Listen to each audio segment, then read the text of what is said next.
ప్రభునందు ప్రియ దేవుని బిడ్డలారా, బాగున్నారు కదా?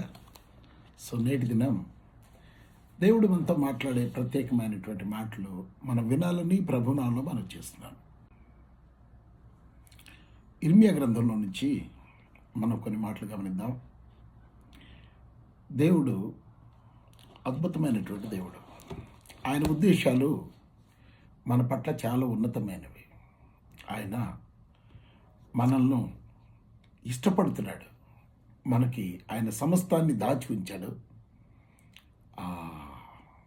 అవి కంటికి కనబడవు, చెవికి వినబడవు, మనుష్య హృదయములకు గోచరం కావని సెలవిచ్చాడు. కానీ ఆయన మరి వాటిని ఎలా కనుక్కోవాలి అంటే దేవుని ఆత్మ ద్వారా వాటిని మనం కనుక్కోవచ్చు. అంటే ఆత్మీయ అనుభవంలోకి వెళ్ళినప్పుడు దేవుడు మనకు సిద్ధపరిచినవి మనకు కనపడతాయి, ఆయన చూయిస్తాడు. సో ఇక్కడ అనేక మార్లు మనం చాలామంది చెప్పే వాక్యాలు వింటూ ఉంటాం, అవునా? టీవీలో వింటూ ఉంటాం, మరి యూట్యూబ్లో వింటూ ఉంటాం. మరి ఆ వాక్యాలలో కొంతమంది ప్రవక్తలన్నీ, కొంతమంది దైవజనులు వాళ్ళు చెప్తూ ఉంటారు, నమ్మితే చాలు మనకు అన్నీ వచ్చేస్తాయి. ఇదిగో నేను ప్రార్థన చేస్తున్నాను, నేను ప్రవచిస్తున్నాను, నేను ప్రవచనం చెప్తే అన్నీ జరిగిపోతాయి అని అంటే ఆ మాటలు విని చాలామంది మరి ఇదిగో ఈ మాట వింటే అప్పులన్నీ పోతాయి అని చెప్పారు. పాస్ గారు అప్పులు పోవడం లేదు అని అంటారు. ఇదిగో ఈ మాట విని విశ్వాసం ఇస్తే మరి జబ్బులు పోతాయన్నారు, పాస్ గారు జబ్బులు పోవడం లేదని అంటారు. చాలామంది మరి ఈ రీతిగా మరి బోధ చేస్తూ ఉన్నారన్నమాట. అంటే కంఫర్టబుల్ ప్రీచింగ్ ప్రజలు కంఫర్ట్లోకి తీసుకెళ్లేటువంటి మాటలు వాళ్ళకి చెప్పినందువల్ల వాళ్ళు ఉన్నటువంటి పరిస్థితుల్లో ఆ మాటలు వాళ్ళకు చాలా ఊరటగా అనిపించి ఆ దైవజనుని మాటలు నమ్మి మరి ప్రార్థన చేస్తూ ఉన్నారు, ప్రార్థన చేయించుకుంటూ ఉన్నారు, కానుకలు ఇస్తూ ఉన్నారు, రకరకాలుగా చేస్తూ ఉన్నారు. కానీ ఉన్నటువంటి సమస్య పోవడం లేదు. ఉన్న సమస్య పెద్దదవుతుందే కానీ అది పోవడం లేదు. ఉన్న అప్పు పెరుగుతుందే కానీ అప్పు తీరడం లేదు. ఉన్న జబ్బు పెరుగుతుందే కానీ ఆ జబ్బు పోవడం లేదు. ఏంటి కారణం? దైవజనుడు చెప్పాడు కదా, ఆవగింజంత విశ్వాసం ఇస్తే ఆ కొండ ఎత్తబడి అది ఆ సముద్రంలో పడవే. ఎస్, అది పడుతుంది, అది నిజం.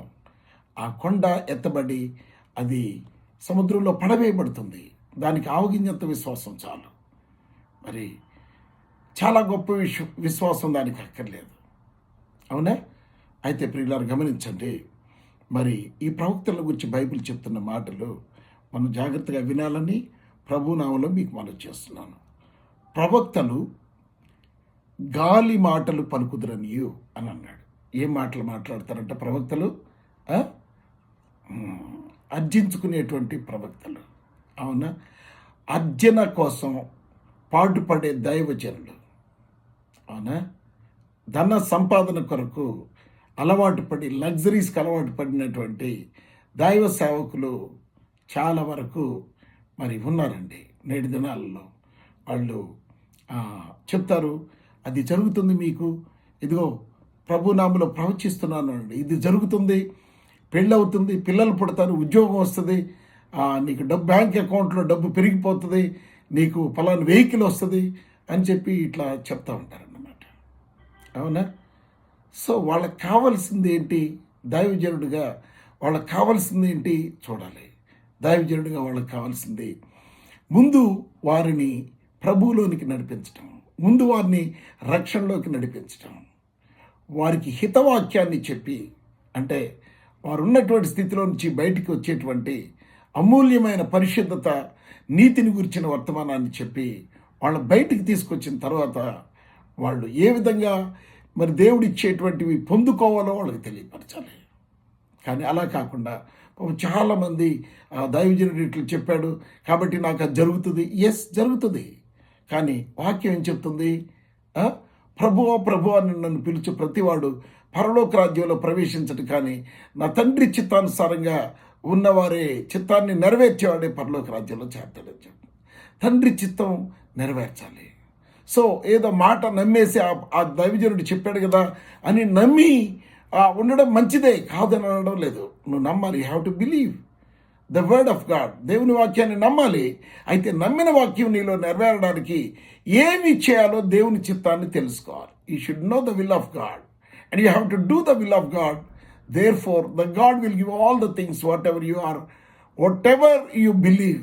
నువ్వు విశ్వసించిన ప్రతిదీ పొందుకోవడానికి, ఇవ్వడానికి దేవుడు సిద్ధంగా ఉన్నాడు. So before that you have to love God. దేవుని వాక్య ప్రమాణాల ప్రకారం నువ్వు జీవించాలి. అప్పుడు ఆయన్ని నువ్వు ప్రేమించినట్లు అవుతుంది. అదే రోమాపత్రికలో చెప్తాడు 8, 27, 28 వచనాల్లో. ఆయన్ను ప్రేమించు వారికి సమస్తమును, ఆయన ప్రేమించు వారికి మేలు కలుగుటకై అని అంటాడు. ఆయన ప్రేమిస్తే నీకు మేలు చేయాలనే ఉన్నాడు. దైవజనులు చెప్పడం మాత్రమే కాదు, దేవుడు కూడా మేలు చేయాలనే ఉన్నాడు నీకు. కానీ నువ్వు ఆయన్ని ప్రేమించాలి, ఆయన్ని ప్రేమించాలి.